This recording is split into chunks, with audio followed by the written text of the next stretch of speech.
J'admire les Wazalendo. J'ai suivi l'interview de votre président quand il apparaît que ce sont des compatriotes. Donc, c'est le peuple qui s'est mis debout pour défendre ses droits. Iyo tubabwira ko Ingabire Victoire ari umugore w'umugome, tukababwira ko Ingabire Victoire ari intera hamwe akaba n'umwambari wabifuza kongera kubera amaraso hano muri uru Rwanda, nibingibi tubabwira abakunzi ba The Future TV.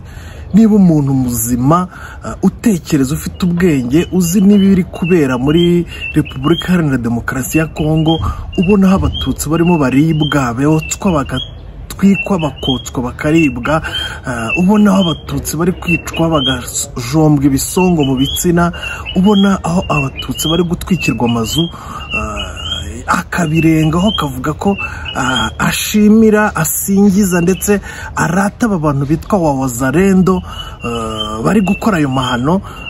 Ni ibishimangira ibyo tudahwema kubabwira, kandi tutazahwema kubabwira ko uyu mugore ari umugome, kandi ari umugome wabaye umwambari w'abajenosideri, ari umugore w'umugome wifuza kuzongera kumena amaraso hano muri uru Rwanda, ari umugore ukwiye kwamaganwa akamaganirwa kure, kuko nta kintu kizima yifuriza abanyarwanda. Kuko mutangiye bumwumva hano aravuga ngo j'admire les Wazalendo. Arasubira mu ntero yatewe na Kisekedi avuga ko ngo yemera agashimagiza ndetse akaba atewe n'ishema n'aba bantu bitwa Abawazalendo. Abawazalendo nk'uko mubizi ni itsinda ry'aba banyekongo biyita abapatriote, bagizwe na za Mayimayi, bagizwe na za Nyatura, bagizwe na FDLR cyane birirwa bakora amahano muri Kongo, birirwa bamena amaraso muri Kongo, birirwa batoteza umututsi, birirwa bamwica, birirwa bamutwika, bakamwotsa, bakamurya. Ibyo bimaze iminsi mubyibonera.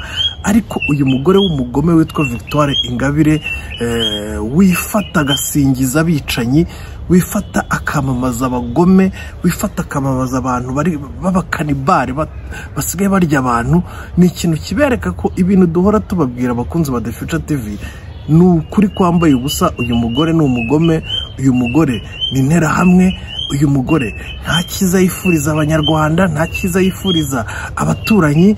Uyu ni umugome mubi cyane, ngira ngo mwamwiyumviye, kandi ni bimwe byakuzuye umutima gasesekara ku munwa. Ubugome bumwuzuye umutima. Burya umunyarwanda yaravuze ngo ntago ushobora gusiga ikikwirukamo. Ikintu ushobora gusiga wenda ni ikikwirukanza, ariko ubutindi bukwirukamo byanze bikunze biranga.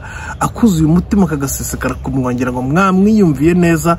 Reka mwongere bumwumve butagira ngo ni ibyo namuhimbiye, aho yivugira ati j'admire na admiratrice w'Abazalendo.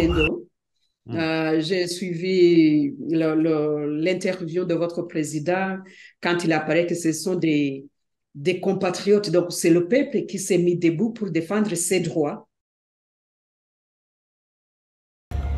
Namwe ni munyumvire, aba bantu bitwa Abawazalendo nibo bahagurukiye gutsemba abatutsi muri Kongo, ndetse nabo barabyivugira ubwabo. Reka mwiyumvire nk'aba ngaba bavuga ko umututsi bazahumeka, ariko nta mututsi ukiri muri Kongo, aba batazabasha kwica bazabirukana bakaza mu Rwanda. Nimwiyumvire hano, tutaenda mpaka mwisho, tutatia silaha chini wakati adui, yani mtusi atakuwa ameshakuwa ndani ya Rwanda.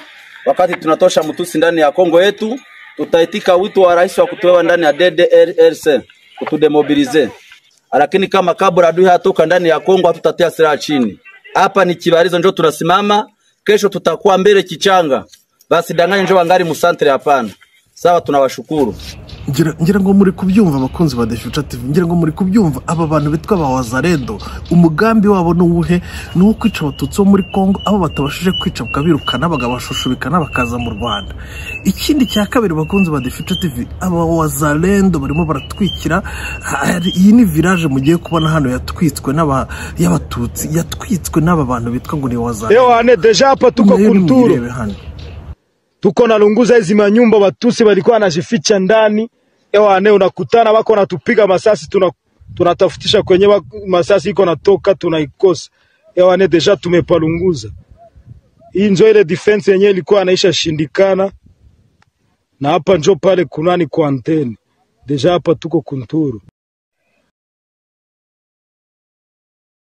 ngira ngo murabyumva ko banabyigamba bati tumaze gutwika ngo tumaze iyi ni village ngo y'abatutsi tumaze gutwika ngo nahantu hitwa Nturo bamaze gutwika ngo ni muri village y'abatutsi barabyivugira ngira ngo abumva igiswahili murabyumvise neza ko bari kwigamba gutwikira abatutsi batuye muri aka gace mubona hano Kashaga harangiza inkonkobotsi y'umugore w'umugome hano mu Rwanda akaza ati ngewe Jadmir abantu bari kwica abantu bari gutwika abantu bari gutwikira abaturage bari kurasa inka bakunze ba The Future TV abantu bitwa abawazalendo barimo bararasa inka aha naho ni inka bari kwica z'abatutsi kuba rero umuntu yasingiza aba bantu ntago bitangaje ari Victoire bikoze kuko Victoire ubwe muri 1998 yayoboye ishyaka ryitwa RDR Rassemblement pour le retour des réfugiés et de la démocratie iyo RDR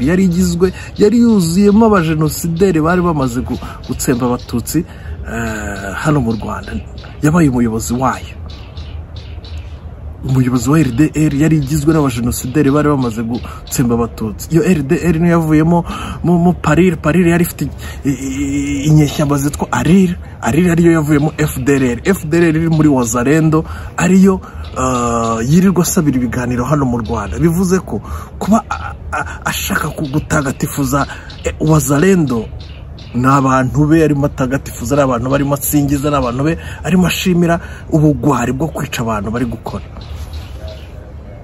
ibintu by'ubwicanyi ni ibintu bye ni ibintu asingiza ni ibintu arimo afana kuba rero uyu mugore akwiye kwemererwa gutegwa amatwi akakomeza akavuga amagambo nk'aya ngaya akareberwa ubu n'ubutinde gufana abicanyi gusingiza abicanyi ntago ari ibintu nk'igihugu twabonye dufitemo amateka mabi ya jenoside ntago dushobora kwemera umuntu wicara agasingiza abicanyi agasingiza abajenosideri ku mugaragaro ibi ntago ari ibintu bikwiye kwemerwa dukwiye kubyamagana tukabyamaganira kure bakunze ba The Future TV reka mbashimire uyu mugore w'umugome nanze kurara ntamutunza agatoki ntamushyizeho umwotso kugira ngo mubone ko akwiye kwamaganwa kuko gusigiza abicanyi si by'u Rwanda reka mbashimire ngenderoje Mark Rutini The Future TV subscribe yanyu nk'ibisanzwe n'inkunga ikomeye